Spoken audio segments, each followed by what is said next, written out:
Hi, Art Subcheck here. In my podcast and video last week, I shared with you 13 tips on how to sell and service in a coronavirus-infected business environment. Now, the response to that has been incredible, so thanks to all of you who gave me feedback, and more importantly, I am delighted that so many shared it with others and their team, and many also based entire training meetings on it, so thanks for that. Now, I've also had a ton of requests to take some of these areas and go deeper, so I'm going to do that today. And then at the end, I'm going to tell you what I'm going to do for sales pros and teams who are really serious about their sales performance and their personal development during this challenging time. Now, just a little bit of a teaser here. I'm going to put together a combination of my most comprehensive virtual training course, complemented by 5 live webinars dealing specifically with today's environment and offering it for next to nothing. Now, I'm not making it completely free because I want people to have skin in the game, but at the same time, I want to be of massive service to as many people as I can in this sales profession without any money barrier, so that we all can do our part to get this economy moving again. All right, so today, what we're going to talk about is what to say when calling existing customers so that we're perceived as a valued, trusted advisor, and so that we protect the business we already have and set the stage for future business and maybe even sell something today. So why call existing customers? Well, of course, it's a lot cheaper and easier to keep business than to go find new business.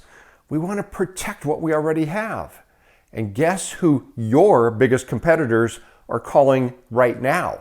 That's right, your best customers. Now, we want to call our customers for a few reasons. To begin, you'll want to call your best customers first, the top 10%, and then work down. First and foremost, you want to let those customers know that you are there for them. And if you're not able to deliver 100%, we want to keep them informed about that. We also want to call with some possible value and new opportunities for them if appropriate.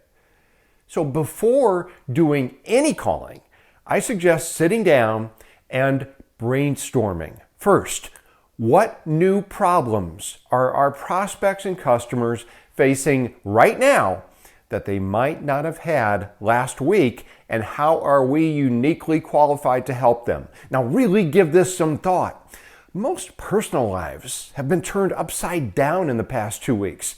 The same is true with most businesses in many ways. Next, what other possible form of value might we be able to share? This would be anything that would prevent you from doing the lazy and worthless just checking in call. Hey, when I do in-company training for sales teams, for teams that call their customers and accounts on a regular basis, we do an exercise where we brainstorm for the possible items of interest or possible value that they could share. And every time we do this, we come up with 15 to 50 great reasons for calling. It could be some best practices that your other customers are implementing that they could use too. Maybe it could be a different way of utilizing what they've already purchased from you. It could and should be an update on what your company is doing as it relates directly to them right now. For example, supply and availability information, safety measures if that applies.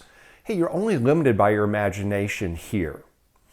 So think of what unique challenges and problems that they are encountering now and how you might be able to help them.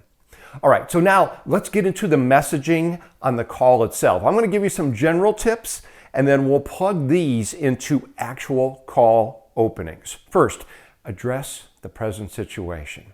I suggest the first sentence be something that addresses the present situation. Also, your appreciation and concern for them and your purpose for the call. Now, of course, the specifics here are going to depend on what you sell, what you both are experiencing, and your relationship with them. Now, I'll give you a couple of examples, but first, we'll want to add something else. Now, your intro should seamlessly integrate with my next suggestion, which is to get personal.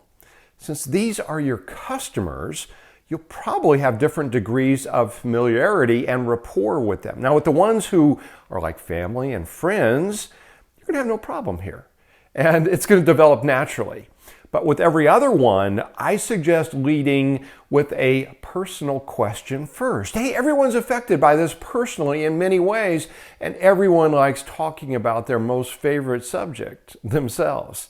So ask them, hey, first, let's talk about what's most important here. How are you and your family with all of this? Or, boy, this has really affected everyone in a lot of ways. How has it changed your life? And also, a key in any good conversation is sharing of yourself. Let them know what's going on with you. Personally, I go to the grocery store almost every day. Yeah, I cook a lot and I don't plan far in advance, and I really enjoy the store experience. Obviously, that's changed in the past couple of weeks. So what I've been saying on calls the past few days is, yeah, it's amazing. All the people I see in the grocery store I've never seen before. What, didn't these people ever shop before? And you know what? I think they should have a special time for us regulars so we can have the store to ourselves like we used to. Okay, so combining these two, intro and opening, could sound something like the following. With a more familiar customer, it could be, hi Diane, it's Art at Quality Services. We haven't talked since all this really heated up, but hey, first, how are you doing with everything?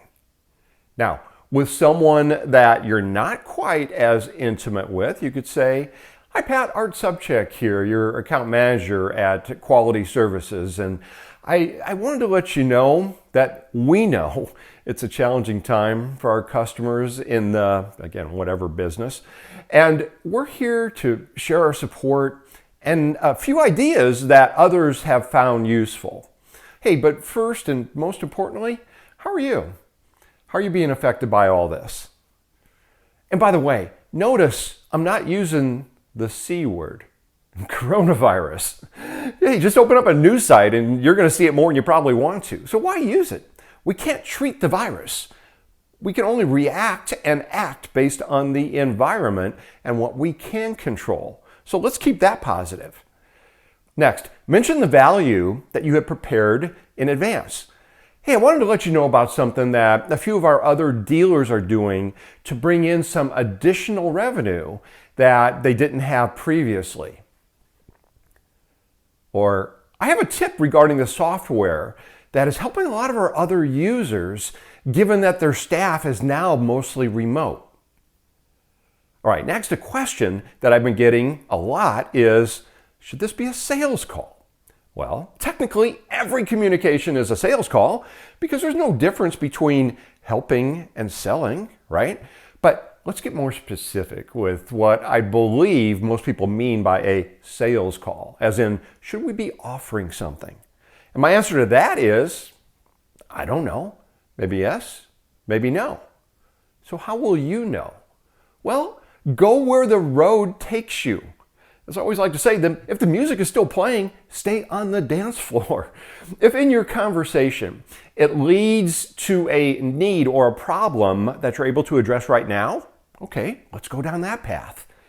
Now, if you most certainly have value that you can deliver right now, something that you have a pretty good idea that the customer is looking for based on the present environment, well, most definitely yes. But with this caveat, like any great sales conversation, just don't go in and vomit out a pitch. Always take the results of what you can deliver and then work backwards to create questions to first ensure that they'd be interested.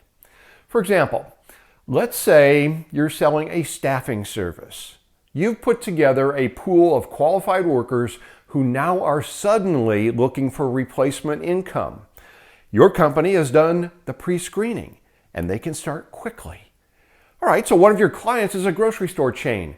We know they are struggling to hire good people to keep up with the crazy demand that we're all seeing.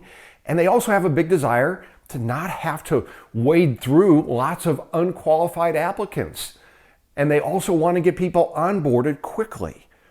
So instead of calling up and pitching something like, hey, we can provide you with qualified workers right now, you instead would pique their interest with a great opening, which, by the way, I'm going to share here in a minute, and then move into a few questions based on the results you could deliver. For example, yeah, I see you're advertising for a number of positions in your various stores. Tell me, what are you experiencing? Then you would drill deeper based on their answers. If they said that they just can't keep up with the demand to fill their newly opened positions, you'd ask them to tell you more about that. And very importantly, why? And more specifically, because your workers come pre-screened and qualified, you'd ask, how much time is it taking to sort through all of the applications? And what have they experienced when they hire someone who just doesn't work out? So you see where I'm going with this? Now, after these questions, you now have their answers, which you can use word for word when you're explaining the service you offer. It's going to have more impact. That's a beautiful thing. Okay, I promised the opening intro when you're calling a customer where you have a pretty good idea that you could help them right now. So to adapt what I've covered so far, it would sound something like, hey Pat, Art Subchick here at Quality Staffing. I know that you're most likely putting in long hours right now and facing some challenges you didn't have a few weeks ago. And I've got something I think that you're going to be interested in. But first, more importantly, hey, how are you doing? The main reason I'm calling is that we know that grocery stores are struggling to hire good people to keep up with the crazy demand that we're all seeing, and they've got a need to not have to wade through lots of unqualified applicants and to get people onboarded quickly. So depending on what you're experiencing, we might have an option for you to get pre-screened, motivated people who are looking for jobs right now and get them hired and onboarded and producing quickly. I'd like to ask you a few questions. All right, finally, you want to leave them with a good feeling. Not to get all woo-woo here, but it is a fact that people will remember you based on how you make them feel. So again, thank them for their business. Let them know you're here for them. A training client of mine is now giving out his personal cell number, where he didn't before, and saying he's available 24/7 for them. Hey, tell them that when things are ready to heat up again, that you want to help them get back to full speed before anyone else in their market. And then, after your calls, back them up with a multimedia communication, a follow-up email, a text. If you have their mobile, text them. A handwritten note, maybe even a little gift that you send them. Bottom line, it's a lot easier and profitable to keep the customers you have than to get new ones. And now, more than ever, it's important that we're in a proactive mode to do so. It's going to pay off for you in the long term and might result in short-term sales as well. Okay, so I've decided that I want to do my part to help as many salespeople as I can, as quickly as I can, so they can help more people and we can get this economy moving again. Now, I'm putting together some very special and timely training for both inside salespeople who were always in that role, including business development reps, and then also any other salesperson who must now do most of their communicating from inside an office or their home. So I'm combining my most comprehensive high-end virtual training program, the Smart Calling College, which is over 10 hours of video, chunked up into lots of shorter videos and modules, complemented with 5 live training webinars over a 4-week period. Now, thousands of sales pros and entire sales teams worldwide have gone through the Smart Calling College, and they still use it as the standard for their training. Now, this program takes you step by step through the creation of the messaging for each part of your successful prospecting and or sales call, and it's applicable for mostly all business-to-business industries and sales cycles.